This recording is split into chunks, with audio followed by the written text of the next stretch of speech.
As human beings, we are constrained by time. It's a part of life, constrained by the parameters of time, and that's really how we live as a society. I don't know if you've noticed, but the earth rotates on its axis, and we break that segment down into 365 days in a year.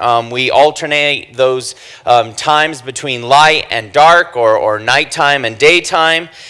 We break that down even further into 24 segments called hours, broken up into 60 minutes, and then into seconds, and then we even count things in nanoseconds if you're running a race in the Olympics or things like that, when time really matters. We live our lives many times, I don't know about you, but by our calendar, don't we? We put everything into our phone, and I got to tell you, I don't know what I would do without my calendar on my phone to remind me of things. I mean, even just simple things like waking up in the morning. Some of us do that naturally. Some of us have to be reminded to wake up in the morning, and I don't know what I would do without my alarm clock on my phone to wake up. U.S. News and World Report did a survey, and they found that in your lifetime, the average American will, now get this, will spend 6 months of their lives sitting at stoplights. You'll spend 8 months of your life opening up junk mail, and you'll spend 1 year of your life looking for misplaced objects. And I don't know about you, but my ability to remember 80s lyric songs is much greater than remembering why I went into the kitchen. I don't know why that is. You'll spend 2 years unsuccessfully returning phone calls, 4 years doing housework, 5 years waiting in line, 6 years eating non-consecutively. And over the time of your life, if you live 70 to 75 years, you'll spend 20 years sleeping, 20 years working, 7 years playing, 5 years dressing, and because of iPhones and tablets and Netflix and Hulu and all of those things, they've estimated, because the average American spends about 6 hours a day on their phone or watching television, you'll spend a total of 15 years in front of the screen. 2.5 years you'll spend in bed, I presume over sickness or just lounging around. 5 months of your life will be spent tying your shoes, which is a good case for why you should wear slip-on shoes. And with all of that, as you go through your life, you realize that you're constrained by time. It makes you want to really just look at time in a different way. I don't know if you've noticed, but as you get older, time becomes elusive, doesn't it?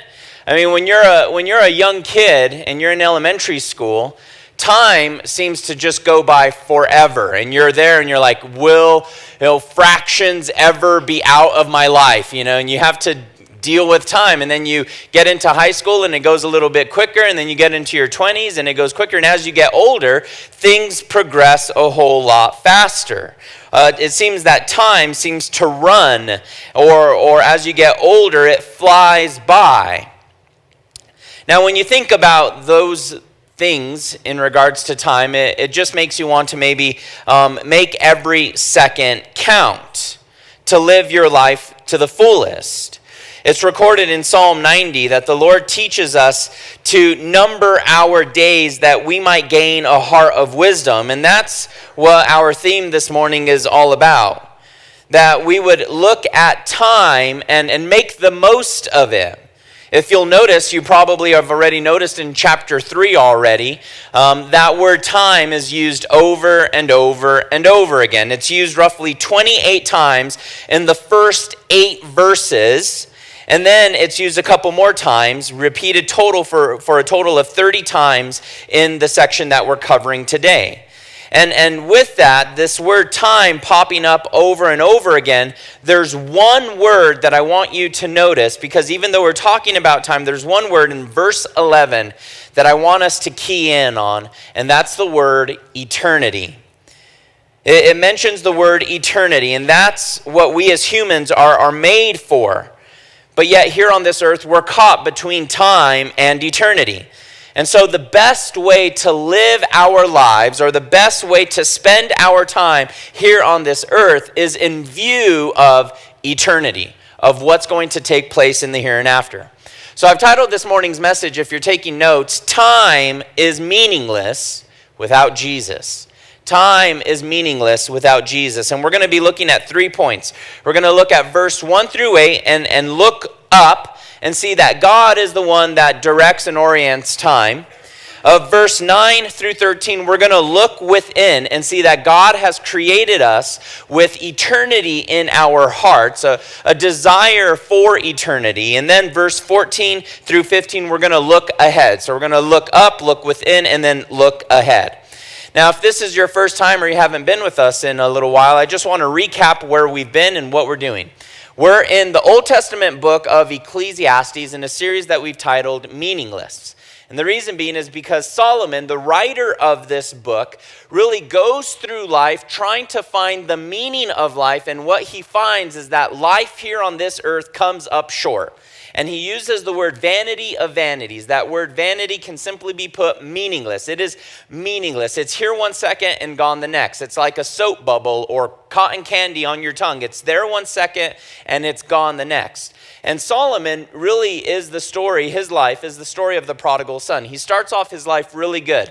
Writing Song of Solomon, it's beautiful. He's in love. The Lord is there. I mean, it's amazing. And then as he gets older, he writes Proverbs, the book of Proverbs, and he's gained some wisdom. But towards the end of his life, he walked away from the things of God, and he becomes really jaded in life. And he writes the book of Ecclesiastes. This is his memoir. This is his search or pursuit to find meaning here on this earth. But you'll notice he uses the word under the sun over and over again throughout this book, roughly 29 times.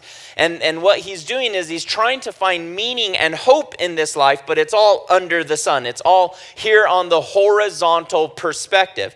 And few and seldomly in this book does he go above the sun looking towards the heavens. And today he'll actually look above the sun and see that God has created us with a reason and a purpose.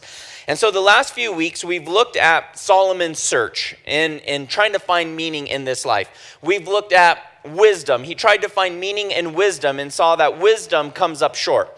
Last week, we looked at Solomon pursue happiness in all different forms. And in what we titled The American Dream is meaningless without Jesus. He pursued comedy. He pursued wine. He pursued wisdom. He pursued employment and built things and architecture and gardens and found that it was all meaningless under the sun because he's only looking at the horizontal.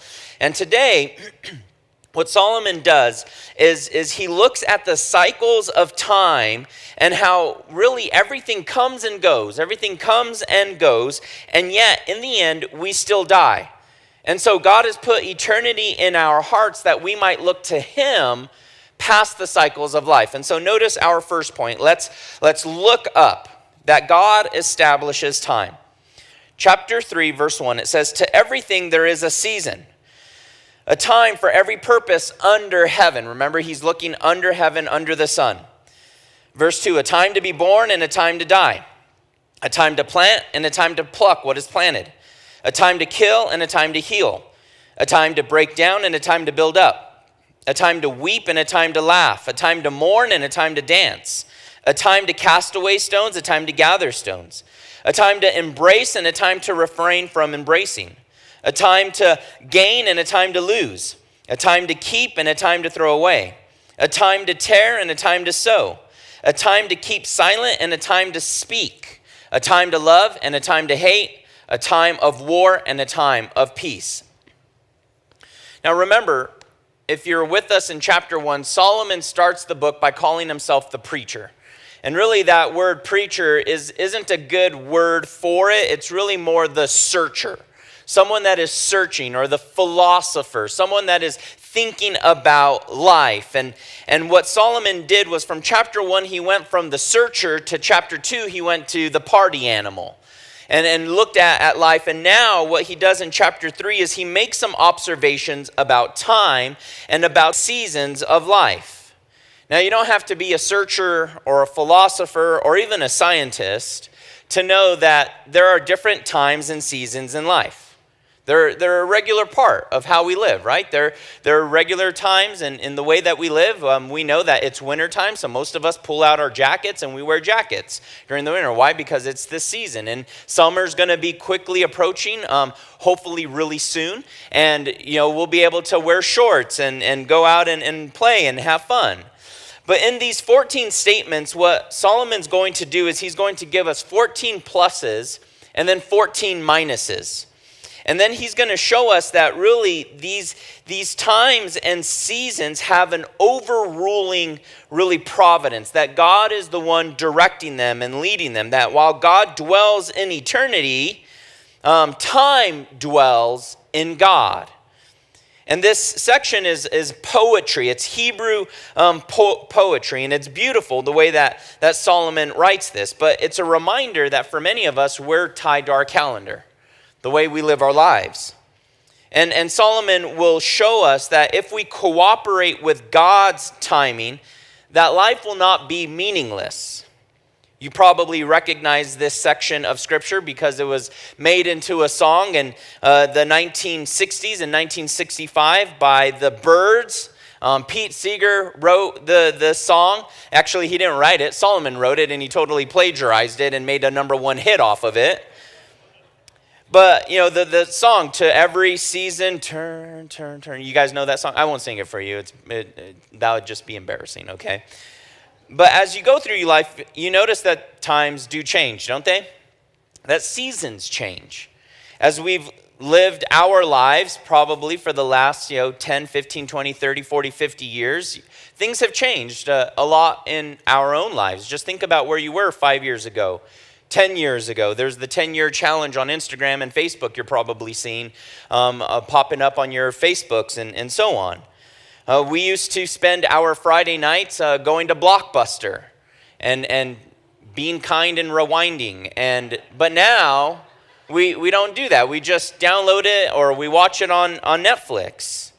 As a kid, I grew up watching a lot of movies and reading a lot of comic books, and I've come to find out that after reading all the comic books and all the movies I watched as a kid, that quicksand is not so much a big part of my life as I thought it was going to be when I was a little kid. I don't know why, but for some reason growing up, I was petrified that quicksand was going to be a major part of my life and that I was going to have to avert quicksand wherever I went. But apparently that's not the case, because every comic book and movie had people being sucked into quicksand.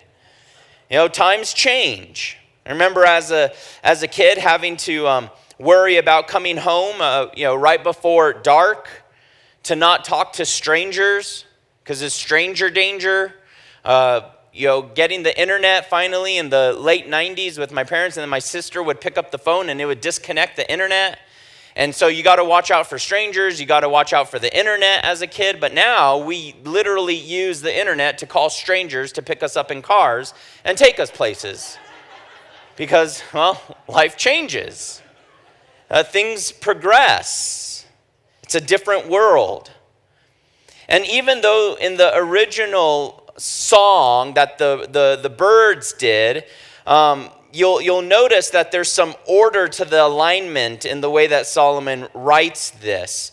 Actually, in the song, in the song that the Byrds did, there's 6 words that aren't included in this section. But this is Hebrew poetry. It's parallelism. It's ancient Hebrew parallelism. It's actually, the technical word is antithetical parallelism. And what he does is not rhyming, but what he does is he names a positive and then he names a negative. And so notice he's using this and he's saying everything under the sun. He's looking at everything under the sun. He's looking at it from a horizontal perspective. So notice the first one. In verse 2, he says, there's a time to be born and a time to die. This is really what life encompasses. It's the beginning and the end for us as humans. There's a time for us to be born and there's a time for us to die. Now, birth and death are not human accidents. They are divine appointments, and that God is in control of them. But these are the boundaries of life here under the sun. It's about everything that you do between the day you're born and the day you die. It's all about that dash that's on your tombstone. Everything encompasses your life in that dash. There's an old poem that says, "The clock of life is wound but once.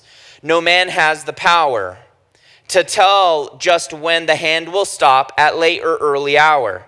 To lose one's wealth is sad indeed. To lose one's health is more. To lose one's soul is such a loss that no man can restore." And in the moment of me reading that little poem, 36 people died here on planet Earth. Every hour, over 6,300 people here on planet Earth go to meet their Maker. It's almost 2 people a second. And now today, as we look here on planet Earth, roughly 365,000 people will discover that there's a time to be born, and 151,200 people will discover that there's a time to die. For every person here on this earth, birth and death is not an accident. It's an appointment. And actually, for everybody, that's true. Who of us gets to choose the day of our birth? None of us. We don't get to say, "I would like to be born on this day, at this time, in this place." None of us got to do that. I didn't get to say, Fernando got to be born in Tacoma, Washington, and that's where I was born, and I got to be born on this day. No, I didn't. And at the same time, nobody gets to dictate necessarily the time of their death. And so as you look at your life, only God knows the extent of your life. Job 14:5 says, "Since his days are determined, the number of his months is with you, and you have appointed his limits so that he cannot pass." And so as we look at our life, and there's a time to be born and a time to die, what's the point in this life? Why do we live it? Why are we here? What is the meaning of it? Many people can't answer that question, and many times people give up because they don't want to find out. For Solomon, life and death and time and eternity all make up the ingredients of life, and that's what this chapter is all about. Now, we may foolishly hasten our death, meaning we may foolishly bring our death much quicker depending on how much bacon we eat in life. It might come a little bit faster for some of us, but the statistics are there. 1 out of 1 person dies. Every single person will die. People come and go. Just think about, as you've lived your life, famous people that have been here on this earth, and then those that have lost their lives. It used to be that we once had Bob Hope and Johnny Cash and Steve Jobs, and now we have no hope and no cash and no jobs. And if Kevin Bacon dies, I'm going to freak out, okay? Just because I like bacon. But this is why Jesus interjected himself into time and history. This is why Jesus said that it's not just a matter of you being born and dying, but that rather you must be born again.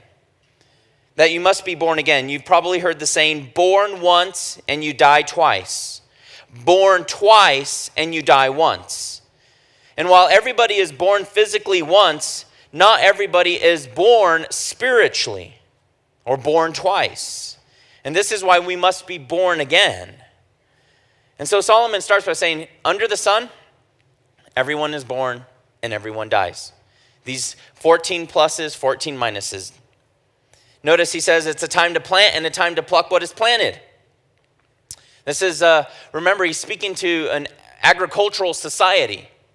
And so the farmer in Israel's days would understand and know this. Now, I don't know how many farmers we have in our church today, but I'm sure we've got some weekend gardeners. And many of you know that there's a time to pluck and a time to plant. There's seasons in which we do that. And we cooperate with those seasons. It would be foolish for you to go down to Ace Hardware and buy a bunch of flowers and plant them right now. Why? Because we're going to get snow tomorrow. At least that's what Kathy Sabin told me on 9 News last night. No, we're going to get snow. It's going to snow again. And so we want to make sure that we cooperate with the seasons and the times. There's a time to plant and a time to pluck what is planted. Notice he says that there's a time, verse 3, a time to kill and a time to heal. Now Solomon doesn't tell us that there's a time for murder. that they were just going to have a time of murder. No. The word here, to kill, is not the same word that is found in the 6th commandment, thou shalt not murder. It's not the same word here. Remember, this is an ancient Israeli perspective. What he's speaking of is there's a time for warfare and a time for self-defense. Remember, you would have many conquering nations. You would have castles and cities with walls built around them to protect themselves. And so really what he's speaking of is that there's a time for warfare and a time for self-defense. Or I would even say, maybe even in our own physical bodies, there's a time of death and there's a time of rebirth. Now, I'm not talking about reincarnation, but I'm speaking of like what doctors tell us, that every 7 years, your cells die out and new ones come into being. So that every one of our cells dies and a new cells come up, except for our brain cells, they tell us, although we might wonder sometimes about that they die and are there. But God sometimes, notice he says a time to kill and a time to heal. Sometimes God allows some to die and others to be healed. Some die, others are healed. This last week, we lost one of our ladies. I have chickens at home. I have backyard chickens, and one of our chickens died. And she wasn't doing too well, and her name's Ginger, and my daughters are completely upset about it. But she just died. Sometimes things just die. I call them my ladies, and I call them, and they come. But yeah, they die, and I don't know what happened, and she just wasn't feeling good, and she didn't look healthy, and I just prayed a prayer. I was like, Lord, like I don't want to have to take the axe, and I'm not that much of a farmer, and so just if you're going to heal her, and if not, can you just take her? And literally a minute later, she took her last breath, and that was it. A time to heal, a time to kill, a time of when some make it through and some don't. God uses both means and miracles to accomplish his purpose. And so in that, as we think about our life, we think about our loved ones. Maybe we have loved ones that are sick or hurting. Maybe we have loved ones that are passed away. There was an old British Methodist preacher by the name of William Sangster. And he learned that he had a progressive muscular disease, and he made this resolution in his diary. And he kept it to the end. He said, I will never complain. I will keep the home bright. I will count my blessings, and I will try to turn it into a gain. Whether we are healed or whether we're not. Solomon names these pluses and minuses. Notice the next one. He says, a time to break down and a time to build up. And this is true in life. Different parts of our lives. For some of us, we're remodeling a house. There's a time to build up. I can't help but think of C470 right here, and how it's going to take 1 million years for them to finish it, right? They come in and they bring in the demolition crew, followed by the construction crew, and after a few years, we're going to have a nice, a few new lanes, and then they're going to have to tear it down again because they decided to only do 4 instead of 6. A time to build up and a time to tear down. It happens. It happens with old buildings and new buildings and urban renewal. And this the same is true in our own physical lives, right? And then there's a time to build up, and then there's a time of breakdown. As we live our lives, we grow and we mature and we get strong, and that's our youth, and our bones grow and our muscles enlarge and we grow taller. But then there's a certain point in our lives where things kind of plateau and stop, and then what happens? It starts to break down. We stop, we slow down, we maybe get a little shorter, the growth stops. I read not long ago that scientists have estimated that roughly the pinnacle for our development is roughly the age of 19. 19, and then it's just downhill from there. It's just downhill. And as you get older, you see that, don't you? No? Okay. One of you. I mean, I see it. I can't see as well. The words get smaller. It's called breakdown. It's a natural process. Time to build up, a time to break down. Notice what he says next. A time to weep and a time to laugh. Middle Eastern cultures are known for weeping and wailing when something bad happens.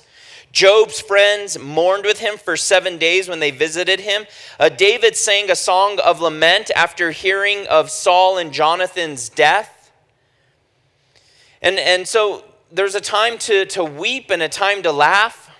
God has given us as human beings just an amazing form of being able to handle the human experience. You know, we have muscles in our faces that make us smile and laugh. And I feel like maybe some of us probably should use those muscles a little bit more. To exercise these vital organs, it's important. But there's a time to weep. You've probably heard the phrase, big boys don't cry. Well, whoever said that didn't know their own medicine. Because big boys still have tear glands, lacrimal glands to shed tears.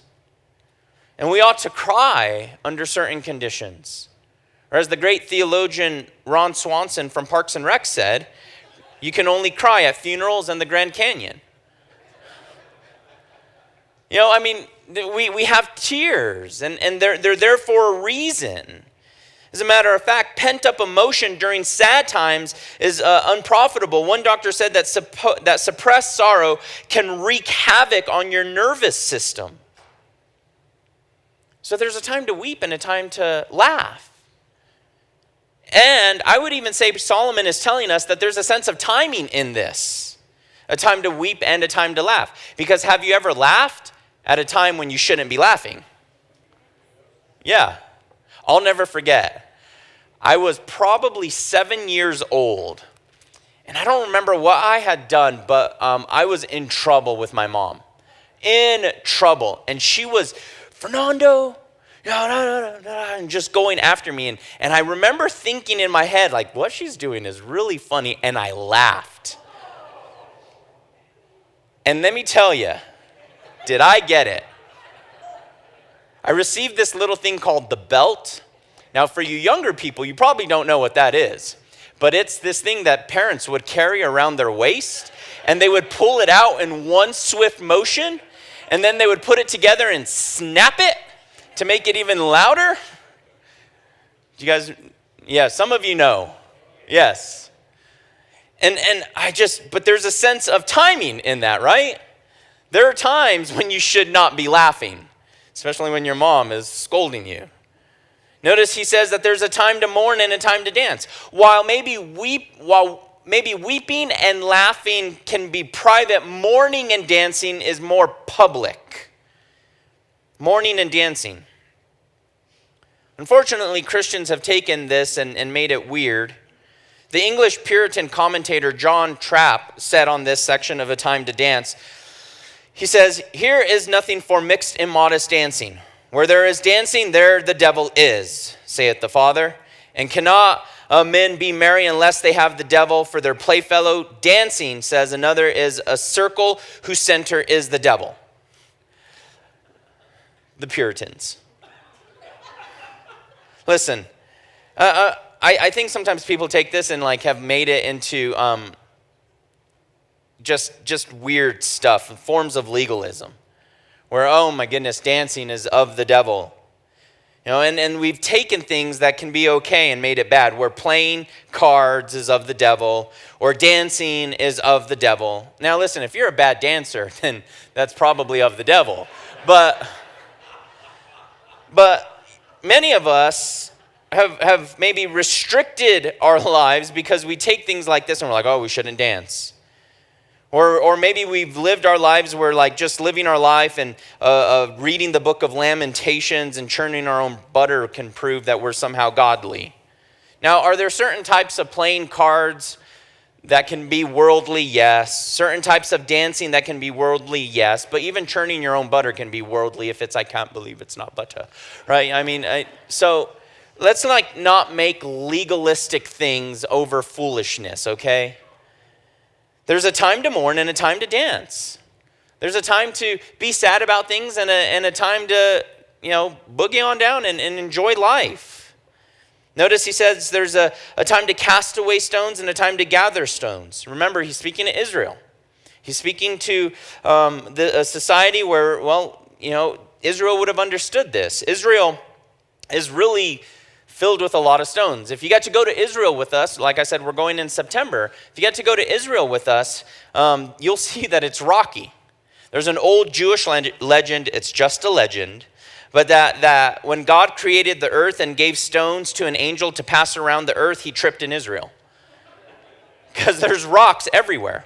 And so in the ancient world, what they would do, and if they knew that an attack was coming, they would gather stones and they would scatter them in fields so that if the horses were galloping in that field, a horse would hit a stone and break its ankle. And so there's a time to scatter stones, and then there's a time to gather stones. Why? So you can build a fortress and build a house and build your own home and so on. Stones needed to be collected to build walls and houses and so on. He says it's a time to embrace and or refrain from embracing. Middle Eastern cultures are notorious for showing their affection. When they see people, it's a big hug, a big shalom. It's a kiss on the cheeks. We don't do that here in America so much. It's just a handshake, and I'm going to extend that thing as far as I can. But there, it's a big hug and a big bear hug. And so you could say, paraphrase, it's a time to say hello and a time to say goodbye. It could mean equally true that there are times when maybe we need to comfort someone and embrace them.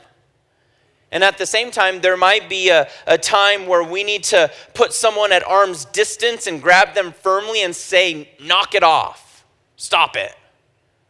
To embrace and to refrain from embracing. Notice he says that there's a time to gain and a time to lose. Well, he's obviously talking about your weight there. So don't get mad, I'm just kidding.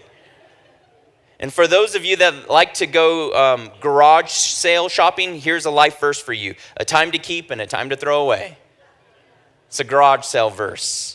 I know in my closet, there's a time to throw things away, get rid of it, and then there's a time to keep things. And the same can be true in every parts of our life. Sometimes, for jobs or locations or relationships, we need to change. We need to get rid of. We need to add. This is maybe a good verse for politicians, a time to keep and a time to get rid of. As you look at those things, a time to tear and a time to sow. Remember, he's speaking to ancient Israel, where when times of mourning would take place, they would tear their clothes, and they couldn't go on down to the local Target or American Eagle or wherever it is they shopped and buy new clothes, so they would sew them back up. He says a time to keep silent and a time to speak. If only we could learn when to do those things. Proverbs 26:4 says, do not answer a fool according to his folly, lest you also be like him. Answer a fool according to his folly, lest he be wise in his own eyes. Sometimes there's a time to say something, and then there's a time to, I'm gonna bite my tongue on this. Sometimes it's best to remain silent, especially if someone's gossiping about you or saying bad things about you. And no matter what they say or what they do, keep your eyes on Jesus, because he's not through with you, as the saying goes. And so no matter the choices of people or the things they've said or the things they do, you can still live honorably regardless of their responses. Sometimes it's a time to keep silent. And sometimes it's a time to speak. Notice he says a time for love and a time for hate. Now, and also he says a time for love, a time for hate, and a time for a war and peace. As you think about those things, many of us might be like, well, that doesn't sound very Christian. Yes, I understand a time for love, but wait, a time for hate? Well, as believers, there are things that we are called to hate. We're called to hate certain things. I'll use this as an example. William Wilberforce. Many of you might be familiar with his life story. Eric Metaxas has an amazing book on his life. And William Wilberforce, when he was younger, he converted to Christianity. And he was converted to Christianity by a guy by the name of John Newton, who wrote the song Amazing Grace. And William Wilberforce became a believer. And after he became a believer, he became socially aware of the British slave trade in the 1700s in England. And it compelled within him to hate this British slave trade that he spent the rest of his career. He thought about becoming a preacher, but God ended up calling him to become a politician. And he spent the rest of his career going after and trying to take down the British slave trade, and until he finally succeeded in 1833, way before America did. Men like Abraham Lincoln, as a young man who observed the first slave blocks in New Orleans, he wrote that he had such a hatred that welled up inside him. He hated what man could do to another man, to oppress and violence. And he stated that loving these people in such a way that he determined to abolish slavery. And so as we, as believers, look at our own heart and our own lives, there are things that we should hate. Senseless killing, abortion, and the murder of babies, even up to 9 months, that just recently got passed in New York. And then New York celebrates by lighting up the World Trade Tower and making it pink. As we look at these things should well within us a hatred for the evil that goes on around us. Child starvation, foolish wars, injustice around the world. Psalm 97:10 says, "You who love the Lord should hate evil." Proverbs 8:13, "The fear of the Lord is to hate evil, pride and arrogance and the evil way, and the perverse mouth I hate." Amos 5:15, "Hate evil and love what is good." And the unfortunate thing is we're living in a time where people will call good evil and evil good. In the form of progressivism or well, you know what, those are the olden days. And no. A life is a life is a life. Especially in regards to abortion. A life is a life is a life. If they found one cell on Mars, there would be life on Mars, but yet one cell in a woman is not life. It makes no sense.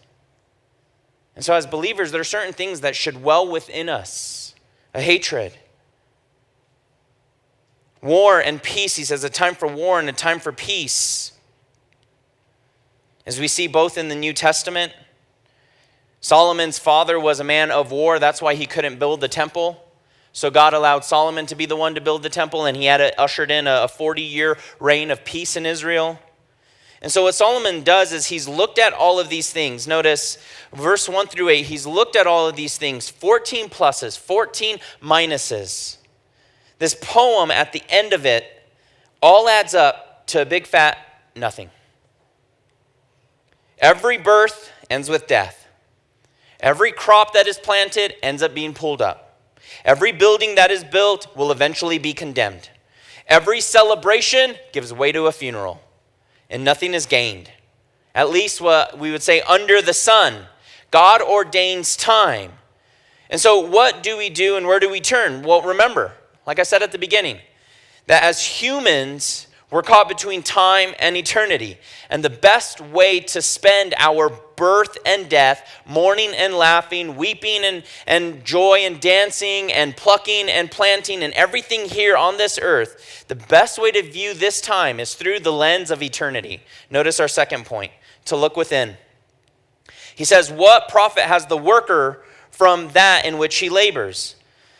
I have seen the God-given task in which the sons of men are to be occupied." Verse 11, "He has made everything beautiful in its time. Also, he has put eternity in their hearts, except that no one can find out the work that God does from the beginning to the end. I know that nothing is better for them than to rejoice and to do good in their lives. And also that every man should eat and drink and enjoy the good of all of his labor. It is the gift of God." Solomon moves on in verse 9 after giving us these 14 pluses and minuses, 14 positive and negatives, this experience here on this earth, it all equals zero. And he says, you know what? At the end of the day, The only thing that matters is that God has placed eternity in your heart. And notice he mentions God a few times in here. In verse 10, he inserts God. I've seen the God-given tasks, first mention of God, in which the sons of men should be occupied. He says that God, second mention, has made everything beautiful in its time. That also he, a third mention, has put eternity in their hearts, except no one can find it. And then the work of God, fourth. Finally, Solomon looks past the horizontal, and he's looking to the heavens now. He's looking above the sun, above the things, and he inserts God into this. Because when you look at all of those 14 pluses and minuses, the seasons of life, without God, none of it makes sense. It's a joke. It's a very bad joke. Sometimes life is a cruel joke. And without God, life is set in just these weird events and circumstances not related to one another, and it just doesn't give us any hope. But when you bring God into the picture, everything changes. Bringing God into the picture always gives us a better perspective of life.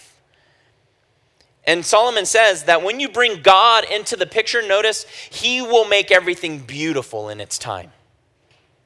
The pain and the suffering and the things we go through on this earth, and all of the hardships and the trials and the things we have to overcome, and the fretting and worrying and anxiety, am I going to be able to make rent this week? And all of those things, God will make beautiful in his time. And so he looks at work. He looks at the labor of men and the routine of men. And if you think about it, man, work can sometimes be a drudgery, isn't it? You wake up, you make breakfast, you go to work, you're there all day, you got meetings and appointments and swinging a hammer or whatever it is God has called you to do, and then you come home and then you go to bed, and guess what? You got to do it all over again. And if you're lucky, you get 2 weeks of vacation a year. And it's just monotony, and it's just over and over and over again. But when you bring God into the equation of work, then you realize that, you know what? God has given me a task. I don't do this job because, well, it's just a means to an end. No. I work and I do all things unto the Lord. I do it faithfully unto him. And so he looks at this and says, because of that, when you add God, things become beautiful. When you add God, things become great. Rejoice in them, he says in verse 12. Now, he's not trying to just say, hey, wash away all your tears and sorrows and don't worry, be happy, and Hakuna Matata, and whatever phrase you want to put in there and just live your life. No. He's saying that we can actually rejoice because God has involved himself in our lives.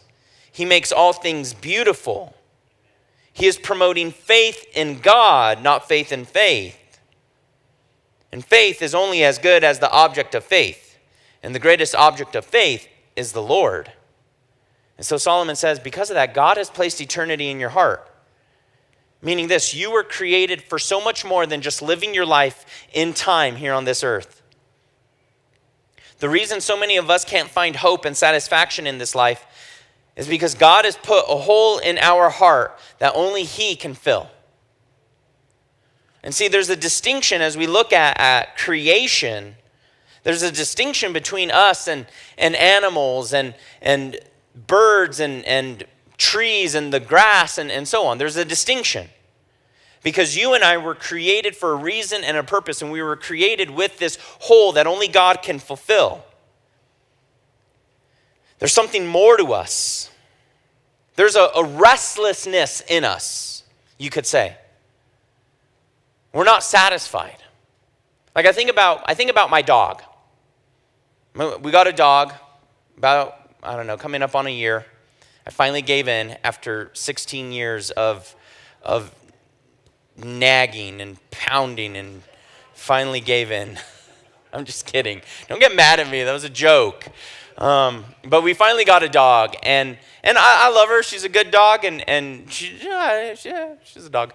And but she gets satisfied with like just the littlest of things. I give her a bone, she eats the bone, and she's out for the rest of the day. I give her a good belly rub, and she's sprawled out, and she's good for the rest of the day. But for us as humans, we're different. There's a restlessness in us. You give us a meal, and what happens? We're looking towards dinner. We're looking for lunch. We're looking for second breakfast and levensies, right? We're Lord of the Rings. Like we're looking for more food. I mean, there's a restlessness in us. There's something we're not satisfied. No other species on this earth asks the question. Animals are satisfied once their needs are met. But this is why there's a relentlessness in us, a restlessness in us to search and to look. This is why kids ask the questions growing up. Mom, Dad, why is the sky blue? Well, because, son, the ocean reflects and the moon and why? Well, because, God made it that way. Well, why? Who is God? They ask all these questions, and it's the same with us. We have all of these questions. And specifically, we want to know what's going to come after this life. Why? Because God has placed eternity in our hearts. We want to know what's next. This is why every culture here on this earth, from the Egyptians to the Babylonians to the Romans to the Americans to the Celtics to the Druids to the Chinese to the Europeans, everybody, generally, sociology has a desire for immorality and thinking that there has to be something beyond this earth, beyond this life. And the Bible tells us, yeah, there is. And God has put eternity in your heart. He's put eternity in your heart so that you can seek him and search after him. C.S. Lewis once said, "Our Heavenly Father has provided delightful ends for us along the journey, but he takes care to see that we do not mistake any of them as our home." There is a longing within each and every single one of us for more in this life and for something after this life. And so remember, God will make all things beautiful. So rejoice in this life. Yes, Solomon's saying enjoy life. Enjoy the planting and the plucking. Enjoy the dancing and the weeping. Enjoy this life. But remember, you were created for so much more. After you look within, realize that God has placed eternity in your heart. And lastly, notice this. He then looks ahead. Verse 14, I know that whatever God does, it shall be forever. Nothing can be added to it, nothing can be taken from it. God does it, that men should fear before him. That which has already been, and what is to be has already been, and God requires an account of what is past. Solomon, after looking under the sun, mentions God, and then he says, you know what God does, he's established forever. Times are established by God and for God. And life, when you think about forever, seems so just kind of like a transition here. We go from one season to the next, but what God does lasts forever.